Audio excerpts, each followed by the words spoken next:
साथियों नमस्कार। एक बार आप सभी का पुनः स्वागत है आपके चैनल देसी लल्लन टॉप यूट्यूब चैनल पर। साथियों आज की इस वीडियो में आप लोगों को लास्ट तक बने रहना है, बारी बारी से क्रमशः तरीके से समझते चलना है कि किस प्रकार से सहारा से भुगतान प्राप्त करना है और किस प्रकार से PACL से भुगतान प्राप्त करना है। क्या क्या माध्यम बचे हैं भुगतान प्राप्त करने के लिए। आज आप लोगों को बड़ी महत्वपूर्ण जानकारियां लेकर आए हैं। सबसे पहले आप लोगों को जानकारी देनी है कि इस समय हिंदुस्तान में दो संगठन बड़ी मेहनत के साथ भुगतान दिलाने का प्रयास कर रहे हैं, लोगों को जोड़ने का काम कर रहे हैं, निवेशों को आकर्षित कर रहे हैं और निवेशक इन दो बैनरों के नीचे जुड़ते भी जा रहे हैं। एक बैनर है ठगी पीड़ित परिवार, जिसके संयोजक बताए जाते हैं मदन लाल आजाद, जो अपना निवास स्थान दिल्ली में बताते हैं। उनका एक यूट्यूब चैनल भी है, उनका यूट्यूब चैनल का नाम है युगांतर न्यूज। वो इस समय वर्ष एक्ट 2019 के तहत हिंदुस्तान के प्रत्येक जनपदों में जाने का प्रयास कर रहे हैं, प्रत्येक राज्यों में जाने का प्रयास कर रहे हैं और सारी कंपनियों के ठगी के शिकार निवेशकों को जगा रहे हैं। उनको बता रहे हैं वर्ष एक्ट ने आपको अधिकार दिया है कि आप भुगतान का दावा सरकार के समक्ष जाकर करें और 1 से 80 दिनों के अंदर अपना भुगतान प्राप्त करना है। और दूसरी तरफ है ऑल इंडिया संघर्ष न्याय मोर्चा, जिसके अभय देव शुक्ल के नेतृत्व में ये लड़ाई चल रही है। अभय देव शुक्ल केवल सहारा की बात कर रहे हैं, सहारा निवेशकों की बात कर रहे हैं, सहारा एजेंटों की बात कर रहे हैं और दूसरी तरफ ठगी पीड़ित परिवार के जो राष्ट्रीय संयोजक हैं वर्ष एक्ट 2019 के तहत जो भुगतान दिलाने का बात कर रहे हैं वो है युगांतर न्यूज के और ठगी पीड़ित परिवार के राष्ट्रीय संयोजक मदन लाल आजाद जी। तो इन दो लोगों के बारे में आप लोगों को सबसे पहले महत्वपूर्ण जानकारी ये देना है कि दोनों संगठनों ने 14 मार्च को निवेशकों से, एजेंटों से आह्वान किया है कि अपने अपने जनपदों में जाकर जिला अधिकारियों को ज्ञापन दें, जिला अधिकारियों को जाकर बताएं कि अभी आप वर्ष एक्ट 2019 के तहत आवेदन प्राप्त जो नहीं कर रहे हैं वो आवेदन प्राप्त करिए, अन्यथा की स्थिति में हमें आपके खिलाफ आंदोलन करना पड़ेगा। दूसरी तरफ जिन जिलाधिकारियों के कार्यालयों में वर्ष एक्ट 2019 के आवेदन लिए जा रहे हैं वहां इस बात को अवगत कराएंगे कि अभी तक आपने कितनी कंपनियों पर नोटिस जारी किए, कितनी कंपनियों को आपने बुलाया है भुगतान देने के लिए, उनका पक्ष जानने का प्रयास किया है। यदि नहीं नोटिस जारी किए हैं, नहीं बुलाया है, किसी केवल आवेदन तो लिए जा रहे हैं लेकिन भुगतान के लिए कोई प्रयास आगे नहीं किया गया, उन जिलाधिकारियों को भी ज्ञापन देना है कि आप लोग हमारा काम कीजिए, अन्यथा की स्थिति में हमें भुगतना पड़ेगा। इसके अलावा बहुत सारे जिलाधिकारी जो कहते हैं हम वर्ष एक्ट को नहीं मानते हैं, वर्ष एक्ट के बारे में हमें कोई जानकारी नहीं है, तो उनका ये भी कहना है कि हम वर्ष एक्ट के बारे में जानकारी भी उन जिलाधिकारियों को देंगे कि जब वो न्याय की कुर्सी पर, कानून की कुर्सी पर बैठकर इसी प्रकार की बातें करेंगे तो मदन लाल आजाद जी का कहना है कि इस देश की मालिक जनता है, जनता तय करेगी कि वो उस कुर्सी पे बैठने लायक अधिकारी हैं या नहीं है। वो अगर कानून की पालना नहीं करेंगे तो निश्चित ही उनको उस पद पर नहीं बैठना चाहिए, पद छोड़ देना चाहिए। यदि वो पद नहीं छोड़ेंगे तो मदन लाल आजाद जी के नेतृत्व में जो निवेशक और एजेंट संगठित हुए हैं उनके खिलाफ आंदोलन करेंगे।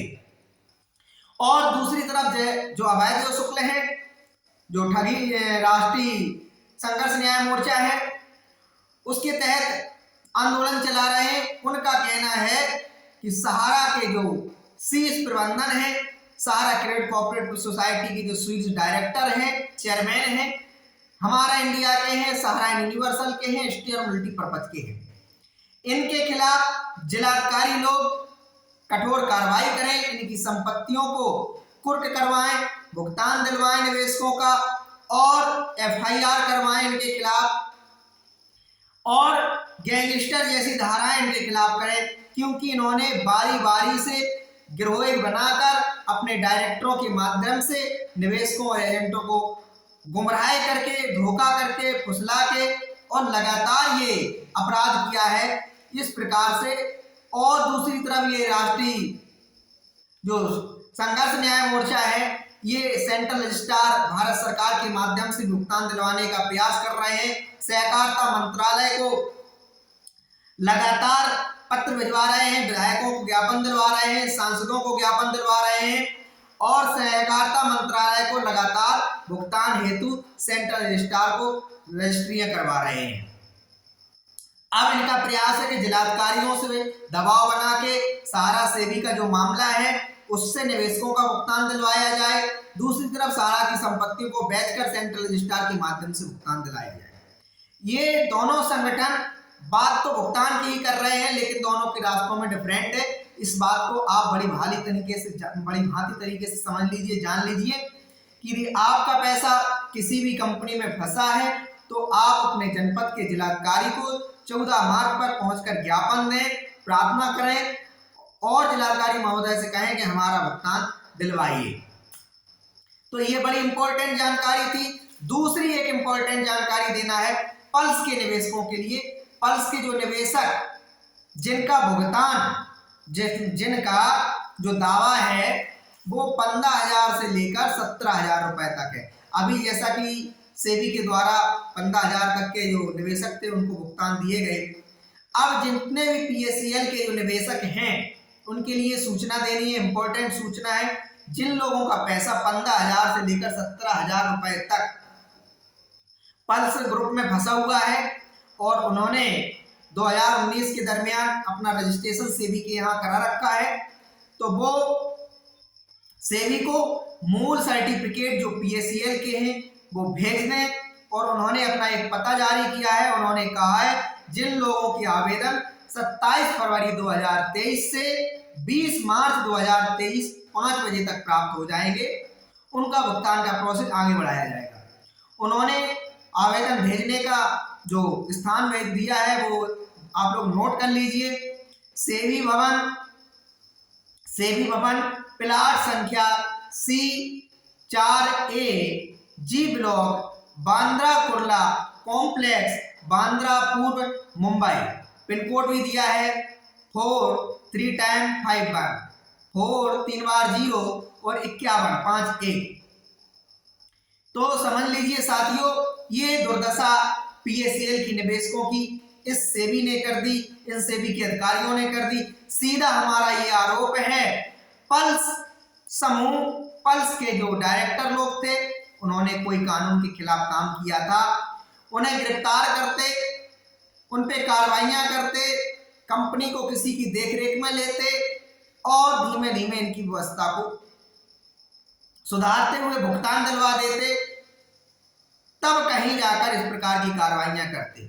2014 में सेबी ने पल्स ग्रुप को आदेश दिया था कि आप अपने निवेशकों का भुगतान कर दीजिए 90 दिन में, 3 महीने में। आज दिन तक उस आदेश की धज्जियां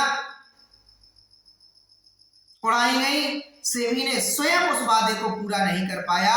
माननीय सुप्रीम कोर्ट ने भी एक लोढ़ा कमेटी बनाई हुई है जिसको आदेश दिया गया है कि निवेशकों का भुगतान दें, लेकिन ये देखिए इन लोगों का हाल ये है कि 2014 से 2023 आ गया, आज दिन तक निवेशकों का भुगतान लगभग में सहारा और पीएससीएल की बात करें, जिस प्रकार से सहारा के पास साम्राज्य है, भुगतान कम देना है, संपत्तियां अधिक हैं, ठीक इसी प्रकार से सेबी की भी हालात यही है। सेबी को भुगतान कम देना है, माफ कीजिएगा पल्स ग्रुप के, पल्स को भी भुगतान कम देना है, संपत्तियां अधिक हैं। पल्स ग्रुप पर भी एम्बार्गो लगाया माननीय सुप्रीम कोर्ट ने कि संपत्तियां नहीं बेच सकते हैं, लेकिन इसके बावजूद भी पल्स ग्रुप के डायरेक्टरों ने जो अलग अलग इधर उधर से जो, हालांकि निर्मल सिंह भंगो और तमाम अन्य लोग सलाखों के पीछे हैं, जेल के पीछे हैं, लेकिन उनके तमाम रिश्तेदार, नौकर, चपरासी, ड्राइवर, इन लोगों को बाद में डायरेक्टर बनाने का प्रयास किया गया। इन लोगों के नाम संपत्तियां ट्रांसफर की गई। उनमें भी उन्होंने जो सहारा ग्रुप के माध्यम से तमाम खबरें कर ली। एक खबर आई है कि 555 बीघा जमीन उत्तराखंड में हरिद्वार में सहारा ने बेचने का प्रयास किया, जिस पर जिलाधिकारी ने रोक लगा दी है कि इसको नहीं बेचा जा सकता है। वहां पे निवेशकों के आरोप है कि भुगतान कर नहीं रहे हैं, संपत्ति बेच रहे हैं, भागने की फिराक में है। तो एक तरफ सहारा ग्रुप भी कहता है हमारे ऊपर एम्बार्गो लगा है, प्रतिबंध लगा है। अगर प्रतिबंध लगा है तो ये संपत्तियां किस प्रकार से बेची जा रही हैं? पीएसएल की बात करें तो सेबी की देखरेख में चल रहा है, सीबीआई भी वहां जांच कर रही है। सहारा की बात कर रहे हैं तो सहारा की दुर्दशा ये है कि सेबी के तो फंडे में फंसा हुआ है सहारा। इसके अलावा एसएफआई जांच कर रहा है, इनकम टैक्स के पास भी सहारा का मामला है। इसके अलावा सहारा का मामला सेंट्रल रजिस्ट्रार भी देख रहे हैं, कंपनी रजिस्ट्रार भी देख रहे हैं। ये स्थितियां हैं सहारा के साथ। जो गलतियां पीएसएल ने की वही गलतियां सहारा ने की। सहारा ने भी कानून का पालन नहीं किया, पीएसएल ने भी कानून का पालन नहीं किया। लेकिन कानून के पालन के अलावा बात करें सरकार की तो सरकार बड़ी उदासीन है। सरकार का रवैया भी बहुत बेकार है इस मामले पर कि निवेशकों का से क्यों दुश्मनी, किस बात की दुश्मनी निभाई जा रही है। अभी तक जनता को इस बात को समझने के लिए प्रयास करना चाहिए कि जिनके पास संपत्तियां अधिक, आप किसी भी कंपनी को ऑर्डर दे देते हैं आप 6 महीने में भुगतान कीजिए, लेकिन उस भुगतान का आदेश देने के बाद आप जब उनकी संपत्तियों को कुर्क करते हैं, नीलाम करते हैं, अटैच करते हैं, आप जब उस समूह पर, उस कंपनी पर, उस संस्थान पर रोक लगाते हैं, प्रतिबंध लगाते हैं, अपने अंडर में लेते हैं, तो क्या आपके अंदर वो क्षमता है जो आपने आदेश दिया था कि 3 महीने के अंदर या 6 महीने के अंदर भुगतान दिया जाए?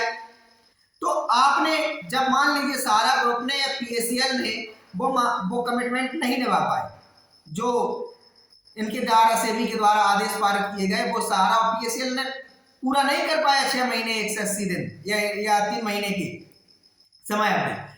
तो इनकी दुर्दशा सेबी वालों की कहें, सरकार की कहें, इनकी दुर्दशा तो सरकार, सहारा और पीएसएल से कई ज्यादा गुना खराब है। 2014 से बात कर लें और पीएसएल की, और 2012 से बात कर लें सहारा की, तो 10 बरस, दोनों मामलों को लगभग 10 वर्ष होने हो गए हैं, चाहे पीएसएल का चाहे सहारा का। तो अभी तक सेबी भुगतान नहीं कर पाया निवेशकों का। तो जो खुद सोचना चाहिए, जो बड़े बड़े आईएएस अधिकारी जो सेबी के अंदर काम करने वाले लोग हैं, लोढ़ा कमेटी के अंदर बड़े बड़े विद्वान लोग हैं, और इधर सहारा की बात कर ले जो एक है अग्रवाल न्यायमूर्ति अग्रवाल, रिटायर्ड न्यायमूर्ति अग्रवाल महोदय है, उनकी देखरेख में भुगतान करना है। तो जो काम सेबी नहीं कर सका वो कंपनी से कैसे उम्मीद की जा सकती है? तो सीधी बात यह है कि इस मामले में सरकार बहुत अधिक दोषी है। लावारिस, तीसरी बात यह कहना है कि जो एजेंट लोग हैं, भाई कंपनियों को मान्यता दी, लाइसेंस मिले और इन्होंने कारोबार किया। जो एजेंट लोग हैं इन्हें लावारिस, जो उत्तर प्रदेश में एक समस्या चल रही है, लोग गाय माता का उपयोग करते हैं, जैसे दूध देना बंद कर देती है तो उसको छोड़ देते हैं, जिसे अन्य जानवर की श्रेणी में रखा गया है।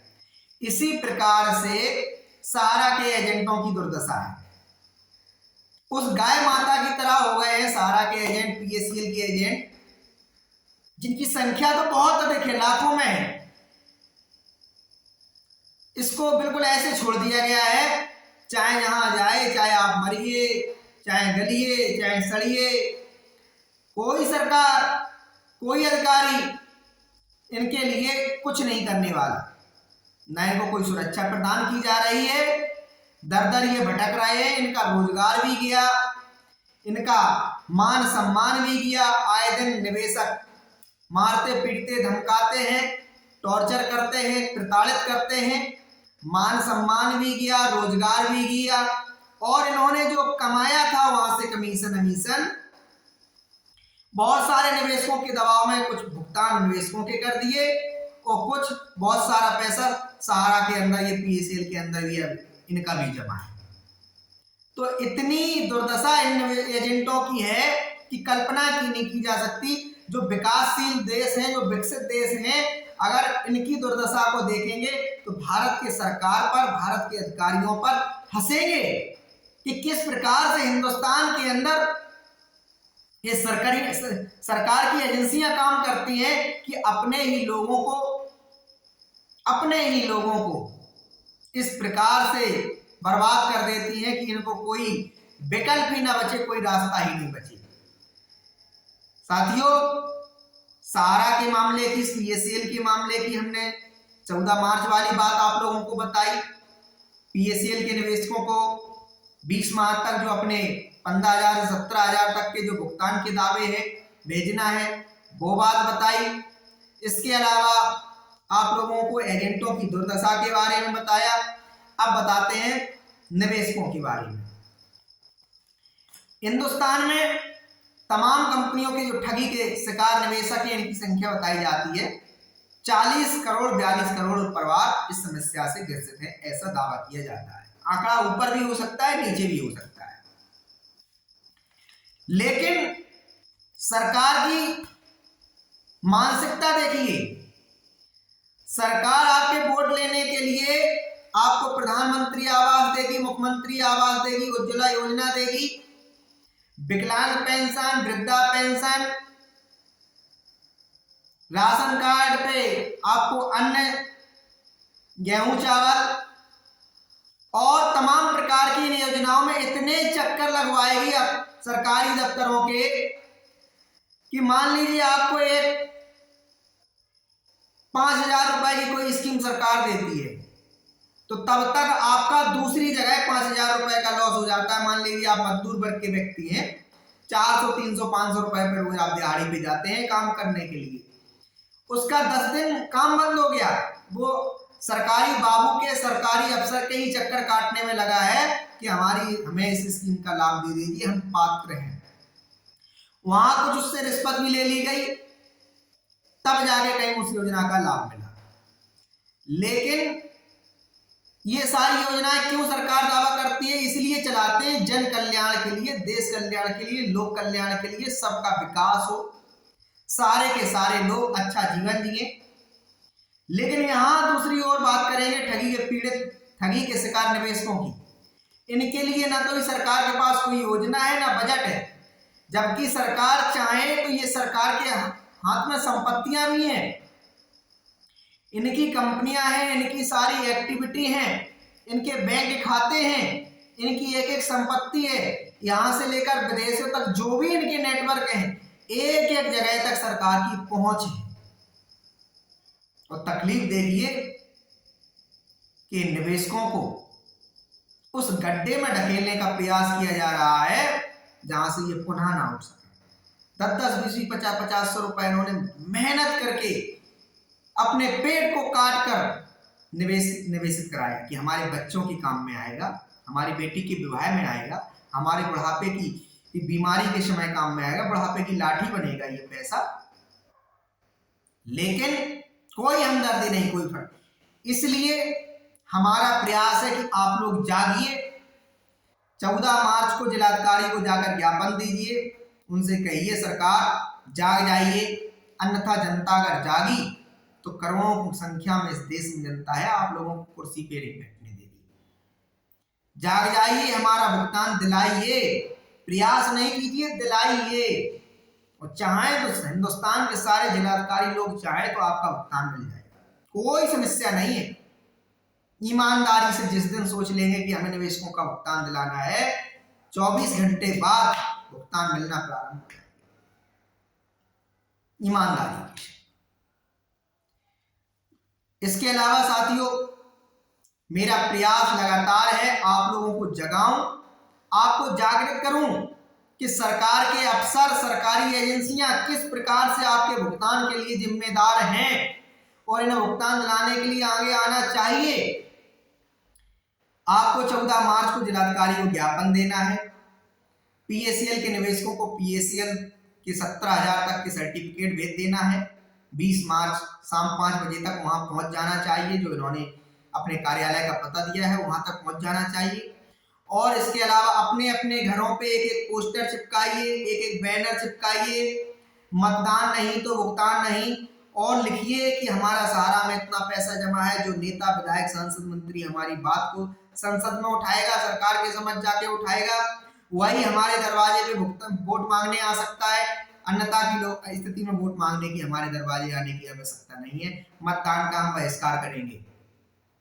यकीन मानिए, जिस दिन सारे ठगी के पीड़ित शिकार निवेशक और एजेंट नेताओं का बहिष्कार करना शुरू कर देंगे, मतदान का बहिष्कार शुरू करने देंगे, बेईमान सिस्टम के खिलाफ आवाज उठाना शुरू कर देंगे, भुगतान मिलना प्रारंभ हो जाएगा। पक्की बात है, आपका भुगतान मिलना प्रारंभ हो जाएगा। इसलिए पहला काम 14 मार्च को जिलाधिकारी को जाके आप प्रार्थना पत्र दें, ज्ञापन दें, उनसे अनुरोध करें, एक बैनर पोस्टर अपने दरवाजे पे जरूर चिपकाएं, जो हमने आपसे कहा उसमें अपनी मांगे लिखें। इसके अलावा जो आप लोग प्रयास कर रहे हैं हाई कोर्ट जाने का, सुप्रीम कोर्ट जाने का, जाइए। बेशक पैसा खर्च होता है, समय खर्च होता है, सफलता मिलने के चांस बहुत कम रहते हैं, देर सवेर रहते हैं, क्योंकि न्यायालयों का सिस्टम बहुत धीमा है। तारीख पर तारीख मिलने का काम सारा के निवेशकों को वर्षों से हो रहा है और आज दिन तक कोई राहत प्रदान नहीं हो पाई है।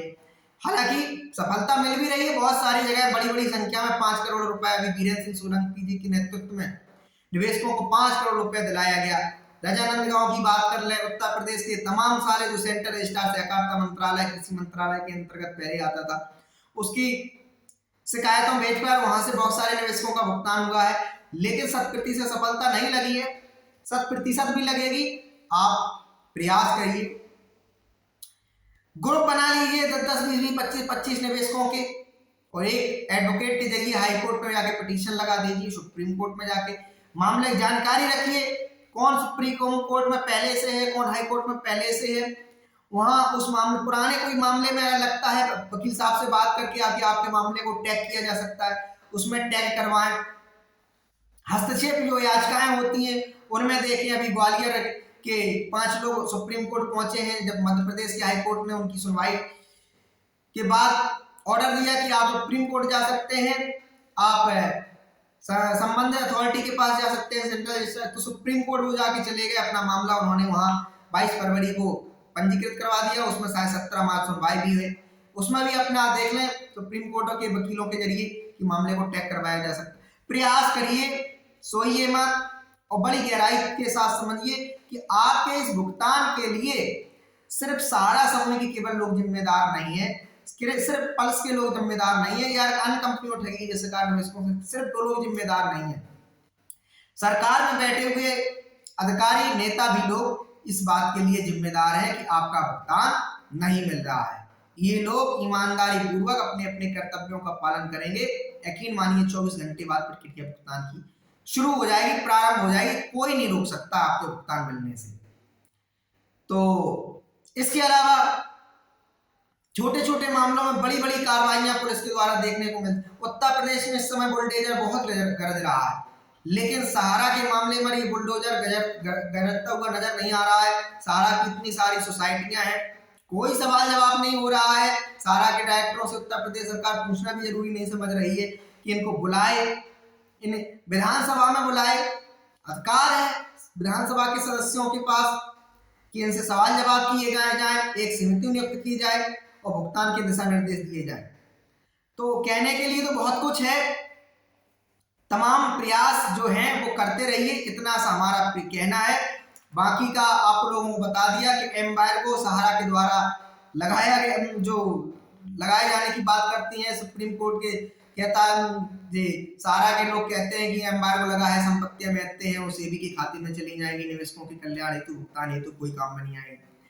तो बीच बीच में जो तमाम खबरें आती रहती हैं, इस पर भी सरकार की क्या कोई नजर नहीं है? माननीय सुप्रीम कोर्ट के आदेश के उल्लंघन सहारा के द्वारा किया जा रहा है क्या? जब पीएसीएल पर सीबीआई जांच हो सकती है, तो सहारा पर भी जांच इस बात की होनी चाहिए कि एम्बार्गो के बावजूद भी इन्होंने संपत्तियां बेची, और संपत्तियां बेची तो उस पैसे का उपयोग कहाँ किया, ये बड़ी इंपॉर्टेंट चीज है।